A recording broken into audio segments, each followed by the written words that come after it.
You're walking down a massive pipe. Not like a sewer, just a pipe. A cold metal cylinder.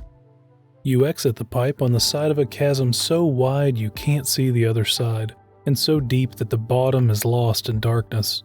To your left is a sheer cliff, but to your right you see a platform. Stairs climb away unsupported into the shadows, and a doorway throws out a bright fluorescent light.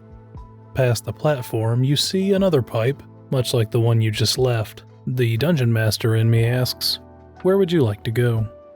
If you're anything like me, you might try to avoid the critical path. I like to sniff around all the little side areas like the rat I am, so I descend to the next pipe, but it quickly turns straight up in a dead end. Disappointed, I trudge back to the platform and turn into the doorway, reasoning that it must connect to the pipe from above, so it might also be optional. But a few feet back is a closed door that can't be opened. I guess I'll take the stairs. NaissanceE is a 2014 indie exploration game that you can grab for free on Steam, and you should, it's pretty cool. I believe it was mostly made by one person and it only takes a few hours. It's cold, brutal, and often surprisingly beautiful. If you can get past the slightly art project vibe, you might find that it captures something really special. That kind of uncanny, creeping dread that comes from finding yourself lost in a place that you're not supposed to be, or being on a boat on the ocean at night with the lights off. Many people have praised it, most famously Jacob Geller's Gaming's Harshest Architecture, Naissance and Alienation. I can recommend that if you'd like a more eloquent discussion of the game from a man with better facial hair. That video focuses on the game's environmental design. In this video, I wanted to talk about the mechanical design and how, in my opinion, those mechanics clash with the themes the game so effectively builds. To do that, I'd first like to talk about the Magic Circle. The Magic Circle is a club for British magicians that was founded in 1905. In 1991, over 75% of the club's members voted to allow women to join. One of those members, whose real name was Sophie Lloyd, then revealed that she had disguised herself as a man and joined 18 months before the vote, and then the club expelled her for deliberate deception. Can you imagine being kicked out of a club for magicians because you tricked everyone? At that point, they should have just let her run the damn thing. This is, of course, not the Magic Circle I was originally talking about. I just stumbled across that story while writing this and thought it was interesting. When I originally said the Magic Circle, it may have conjured images of rituals, spells, or alchemy. In storytelling, and specifically in this case video games, it's more of a mental space. Out here in the real world, we're bound by laws and physics, but inside the circle, the rules can be different. Through the power of imagination, when we step into the Magic Circle, reality is whatever the story needs it to be. Within reason. The logic of that fantasy world needs to be internally consistent or it breaks the illusion. I don't know about you, but I dropped some of my immersion back around the third pipe. Not all of it, and I can find some more. But when I lean on the facade of choice in a game and I realize it's made of cardboard, it reminds me that I'm playing a game. The Magic Circle isn't bulletproof, but it's not paper thin either, and as a player, I choose to enter it when I decide to seriously play the game. So let's try again. I'm a small creature lost in a vast machine of unknowable purpose, slipping between the teeth of its turbines, leaping across pits of burning death as electricity crackles in the air around me. Alone in the derelict corpse of a titan, my eyes strain against the cold black nothingness only to be scorched by a sudden blinding white-hot light. I freeze, transfixed and aware that I've been caught. But then the light moves on, and I'm in darkness again. Whatever it's doing, it's not looking for me. Like the pillars in the dark, it doesn't even know I'm here. Now sprinting after the light, desperate not to be lost again, it flies out past a ledge, but I don't notice in time. I can't see to time my jump, and I fall. The bottom of the pit, just a few feet below, hurts nothing but my pride, and I turn to see the stairs that'll take me back up to the ledge. The light slowly comes back to wait for me, and I realize that this is a game mechanic. It's a platforming segment. I take a few more attempts to get across. It is very dark in here after all. But I make it across, and then, feeling a little silly, I leave the light behind. I can't take it with me. This is just a game. Obviously, not all experiences need the same level of suspension of disbelief, but for those that want to draw the audience in and have emotional impact, maintaining the circle is one of the most difficult parts of designing a game. Dying and respawning and quantum ogres are all things that I understand as a player, and choices in games are almost always an illusion. Technology and time and talent are all finite resources, and I don't expect any game to really let me do anything I can imagine. Though I do still remember the hope that sparkled when I saw that so-and-so will remember that in Telltale's The Walking Dead, and how badly it let me down to replay the game and see that not only did they not really remember it, but that it never really mattered in the first place. That's unfortunate, but it's an inherent restriction of the medium. What hurts my sense of immersion far more is when the mechanics of a game and its thematic elements feel at odds with each other. NaissanceE has environmental design in spades. Its vistas can be beautiful and deeply unsettling. Claustrophobic one minute, and the next it can be so massively open that you feel how small you are in the universe. But then it reminds you, almost sheepishly, that it's a game. Let's try again. I am a trespasser. I ran down a hallway, my heart pounding as a monstrous creature lunged at me, but then I fell through a hole in the floor. I haven't seen it since, but sometimes I think I hear it in the walls or I see it round a corner in the distance. As I press forward, there's a rising anxiety in my gut, and the hallways feel like they're closing in. Where am I going? What is this place? And am I really alone? If I am alone, is that better? I walk through yet another doorway to find another floating ball of light and a strange wall. I'm awash with disappointment because I realize that I'm looking at a puzzle. The wall is solid when the light shines on it. The tension of the moment that I was just drowning in runs down the drain, and I sigh and get to work. After all, it's just a game. I really enjoy communal fiction. I don't know if there's an official name for the concept, but that's what I'm calling it. It's when a bunch of people tell stories in a shared universe. Things like the Backrooms and the SCP archives and most mythology. Anyone can add their own imagination to the world, their own bit of color. I've been a casual lurker on the fringes of those groups for a long time. Every few months, I'll take a deep dive and read several hundred random pages.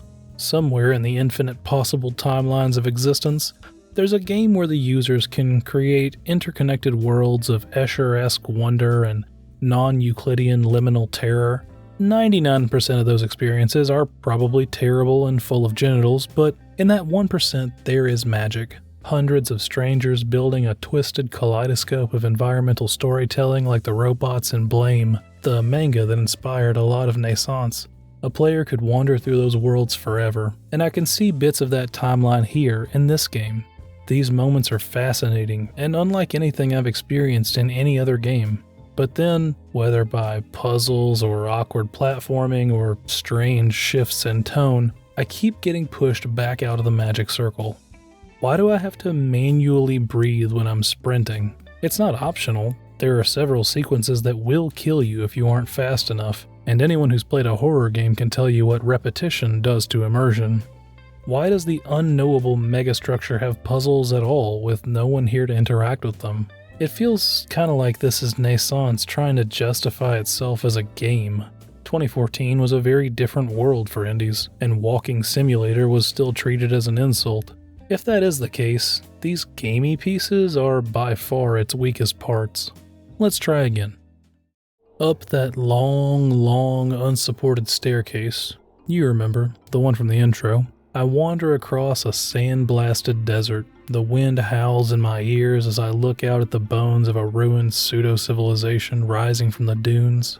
Strange pillars stand around a platform, and I cautiously approach it as the music swells.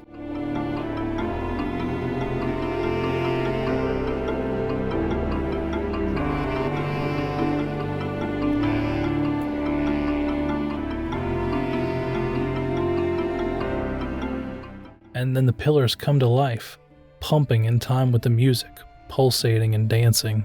A swirling mass of black cubes erupts from the sand, writhing as it soars and crashes down around me.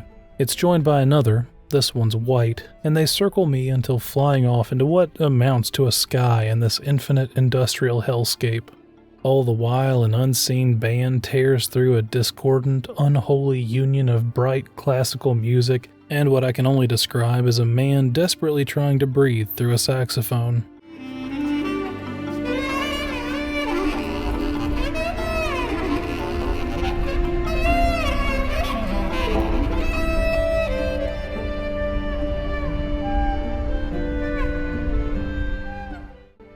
As the creatures disappear into the distance and the music comes to a close, I have one quiet thought.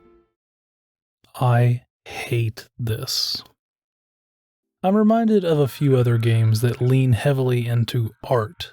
I did a sort of review on a game called Hylics. I thought I was being clever presenting my thoughts on the game sort of sequentially.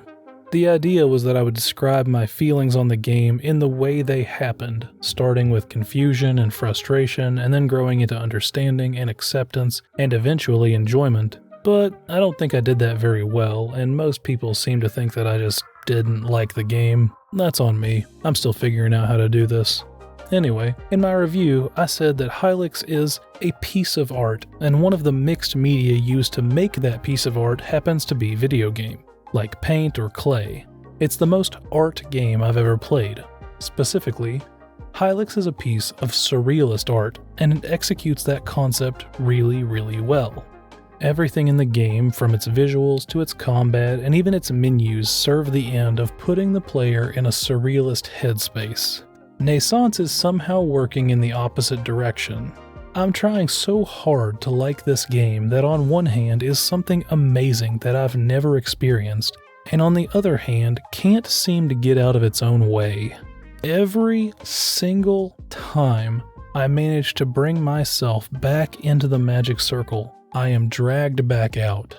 Things like a strip club or a Totoro doll remind me of the real world, or puzzles that seem to exist only to give me something different to do. And yes, the timed instant kill platforming sections too, all remind me that this is a game. Another game that I've talked about was Eastshade. In that one, you play as a traveling painter, and much like NaissanceE, it focuses on exploration with gorgeous vistas and simple puzzles. The only real complaint I had about Eastshade was the way its mechanics rubbed against its artistic beauty and themes. In that review, I said, it frustrates me because the game is so good, and it's so damn close to great. And I think that applies here too. Maybe I am a bit like those magicians. Maybe I'm just frustrated because I feel somehow deceived. After jumping into this game, because of its art, it's the small frustrations caused by it being a game that are pulling me down. For hours, NaissanceE has been edging me with the exploration of worlds beyond human comprehension, only to blueball me with the same old same old. This wouldn't matter if the platforming was good or the puzzles made sense in the world, but instead, NaissanceE feels like a fantastic piece of art created by an amateur game developer. And I really hope that doesn't sound like an insult, because it's still so good, and it's so damn close to great. The problem is, I wanted to be Killy from Blame, but really, I'm just another character who can barely jump, being led through a theme park, and that's okay, it's just not what I was expecting. Somehow, this is all Jacob Geller's fault. Alright, let's try again. I trek across the desert, frustrated but still trying to stay in the magic circle. A black rectangle stands erect in a small crater, and it looks a lot like a doorway. I try to walk through it, but it's solid, and I'm assaulted by an ear-piercing sound as I black out. I wake up next to a pillar that does something that the game has never done before. It tells me what to do next, because this is a game. It's the developer again, saying, hey, you have to jump off the side of the desert. The magic circle is broken. I've not seen behind the curtain as much as the man controlling the wizard walked out on his own to tell me, don't worry everybody, it's just a trick. With the wind fully out of my sails and no other choice, I jump down the hole, and it's time for the final boss. Because this is a game, And every game's got to have a final boss, right? Down, down, down, into the darkness, narrowly missing massive pieces of clockwork machinery, wondering if this world even has a bottom, I plummet. In the abyss below, a light rushes up to meet me, but I slow to delicately rest in a cage. I'm forced to watch as in the distance, massive glowing cubes spin faster and faster until pieces of the structure itself rend loose and whirl in the chaotic vortex of light and energy. It rises like a malicious metallic leviathan, pulsating, undulating, searching for me.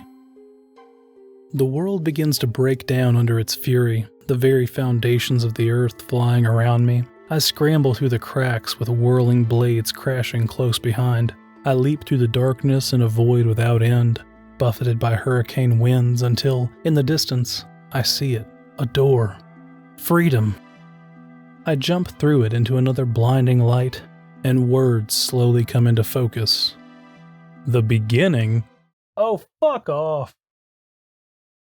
Hey, if you made it this far in the video, I'd normally invite you to subscribe, and you are welcome to, but if this is the first of my videos you've seen, that might not actually help you very much. Most of what I put on this channel is trying and probably failing to be more humorous reviews of older games, and content like this one can be kind of confusing for the YouTube algorithm, so I've decided to create a second channel for stuff like this, and I'll be uploading this video as well as those other videos to that channel, and use that going forward for things that would be closer to essays if I were confident enough to say that. I'll still be uploading here regularly too, it's just to give those videos a better chance to kind of stand on their own. Right now I'm calling that channel KalTheSkeleton. I'm not very good at naming things. Anyway, I'll put a link to that channel below and on the main profile. Alright, that's all for me. As always, thanks for watching. Later.